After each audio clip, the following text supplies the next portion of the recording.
जब हम किसी से प्रेरित होते हैं तो हमारे मन में विचार उत्पन्न होते हैं कि हमें भी उनकी तरह बनना चाहिए। प्रेरणा लेना सही है, लेकिन अपनी व्यक्तित्वता को खोकर दूसरों की प्रतियों में परिवर्तित हो जाना यह उचित नहीं है।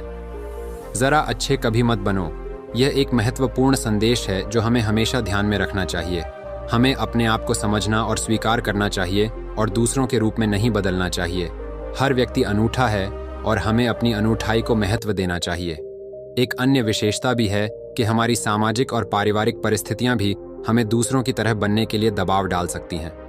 हमें अपनी पहचान को बनाए रखने के लिए समर्थ होना चाहिए और अपनी मूल्यों को समझने में विश्वास रखना चाहिए। जब हम खुद को स्वीकार करते हैं तो हमें स्वतंत्रता का आनंद मिलता है। हमें अपने स्वाभाविक रूप में सुखी और संतुष्ट महसूस होता है। इसलिए हमें किसी और के बनने की कोशिश नहीं करनी चाहिए।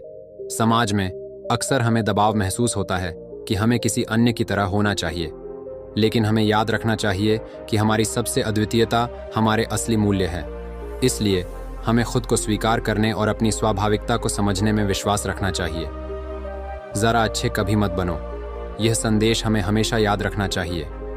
हमें खुद को स्वीकार करना चाहिए और अपनी अनूठाई को समझने में विश्वास रखना चाहिए।